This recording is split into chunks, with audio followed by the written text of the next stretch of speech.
With the future of global geopolitics seeming more uncertain than ever as nations around the world face famine, economic recession, or population collapse, it seems many of the world's nations outside of the West are looking for alternatives to the current Western-led global order.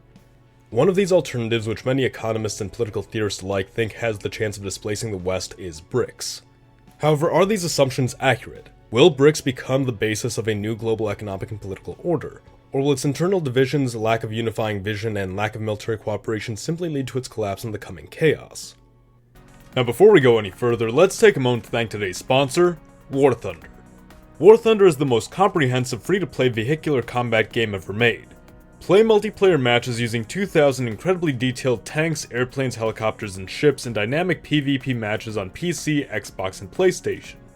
Making use of multiple immersion levels, there are a variety of playstyles to suit your desires, along with an in-depth customization system to make your vehicle your own.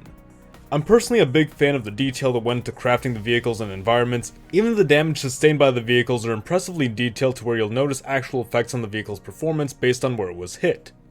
Follow the link in the description to get a free bonus pack on sign up, including multiple premium vehicles, a premium account, boosters, and much more. Now, back to the video. To understand BRICS, we must first look at its history. BRICS, before it came into its current form, was simply known as BRIC, with it originally not being even an organization, but instead was a term used by Goldman Sachs economist Jim O'Neill to describe the four emerging economies that he believed would eventually come to control the world economy, those being Brazil, Russia, India, and China, with South Africa being a later addition. For a significant amount of time, BRICS was simply just that, a term for emerging economies. However, after 2009, they began to form into an actual international organization, with this formalization leading to South Africa's entry the year after. In addition to this, the BRICS nations also began holding yearly summits in order to encourage political and economic cooperation among the member states involved. Following this, in 2011, the BRICS Forum would be created, which further formalized relations and encouraged cooperation among the BRICS members. With this increased formalization and the growth of the economies of BRICS, this led the organization to rival the G7, which is primarily made up of the developed countries of the West. Combined together, the nations of BRICS have a population of about 3.2 billion, and in addition also control an approximate 26.7% of the Earth's land surface.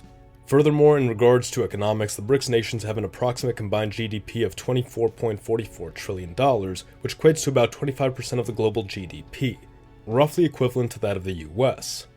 However, while the G7 at present does outweigh the nations of BRICS economically, along with holding a greater share of permanent seats in the UN Security Council, these advantages are likely to wane as the BRICS economies continue to grow and the West recedes. This all made BRICS seem like a fairly attractive choice for many of the world's developing economies outside the West, but in recent times the effects of the war in Ukraine along with other factors had led some nations to finally act on these interests. BRICS in the year 2022 has seen a reinvigoration of interest from the developing economies of the world due to a number of factors. One of the most important of these factors being the sanctions imposed on Russia due to the war in Ukraine, which has led Russia to respond in kind by banning the export of crucial materials to nations that enforce these sanctions, including fertilizer, grain, and more. While the United States will easily be able to endure this due to its relatively strong domestic market, much of the rest of the world will face critical shortages. However, while Europe, due to its anti-Russian sentiment among its population and the general dominance of the United States over its foreign politics, isn't able to and is unwilling to change its stance economically, many other nations which will face literal famine in the third world are considering this option. Most notably, this includes the nations of Iran, Algeria, and Argentina, which have already formally applied. Additionally, Indonesian entry into the organization may be a topic introduced at the coming G20 summit, which all BRICS nations are a part of. There have also been statements from the BRICS Forum president that Turkey, Egypt, Saudi Arabia, and Afghanistan have already engaged in the application process, which is notable considering that all with the exception of Afghanistan are relatively Western-friendly nations.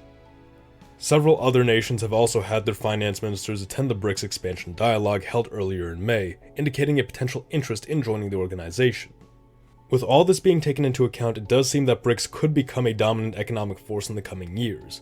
However, what many people seem to ignore is that the organization faces significant troubles, which could also result in its end.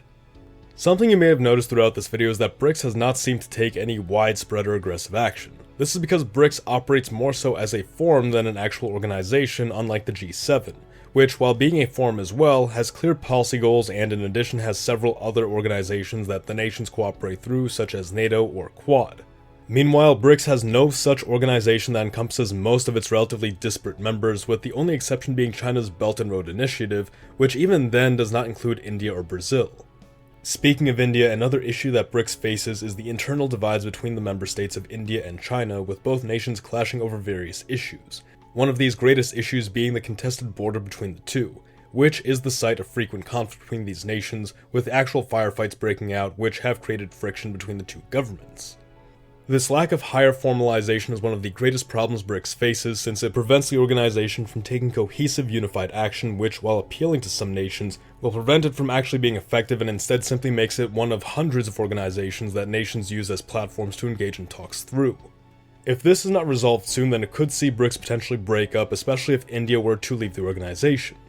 BRICS does have some advantages that could assist in solving the issues that it faces.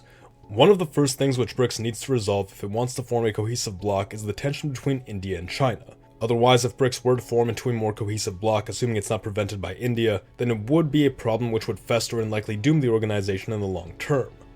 However, there are two solutions to this problem. The first is to make India an observer state in a formalized BRICS alliance, maintaining its strong economic ties to Russia and South Africa, while not giving up on its sway with the West. The alternative to this would be to fully resolve the border dispute. However, given that both the Indian and Chinese governments are incredibly nationalist, it's unlikely either will back down. However, even if this were to be resolved, the issues of vision and formalization still remain. But still, it does have one advantage that the West does not.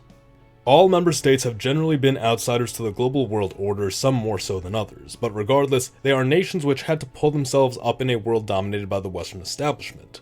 Many nations in the second or third world can relate to this and may look up to the BRICS nations as more realistic things to aspire to than the Western Bloc.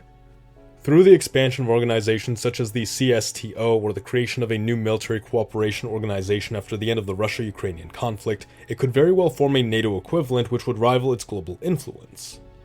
All these factors taken into account leave one question: what does the future of BRICS hold? Economically, many of the nations of Africa, Asia, and South America would come under the influence of China, who, similar to the US in the case of NATO or the G7, would form a fulcrum to the bloc, with Russia playing a supporting role similar to France or the UK due to their vast nuclear arsenal. With the potential for Nigeria and Saudi Arabia also joining, BRICS would be able to significantly influence Western markets through control of oil and natural gas, while still providing good export markets for those nations should they attempt to pressure the nations of Europe. Furthermore, BRICS, should Afghanistan also join, would be able to tap into the vast mineral wealth of that nation, which has only recently become available. Finally, BRICS has begun the creation of a new reserve currency which will be based on the currencies of the current bloc members, with the potential for future members to make an even more stable and powerful currency against the Western dollar and euro. All of this would polarize the world in a power struggle between the developed and developing nations. But as previously stated, there's also the chance that BRICS could fall apart should China continue to face domestic problems, should India and China not resolve their disputes, or should the West get its act together. Regardless, the future of BRICS and the world remains uncertain. Once again, let's thank War Thunder for sponsoring today's video. Follow the link in the description to get a free bonus pack on sign up, including multiple premium vehicles, a premium account, boosters, and much more.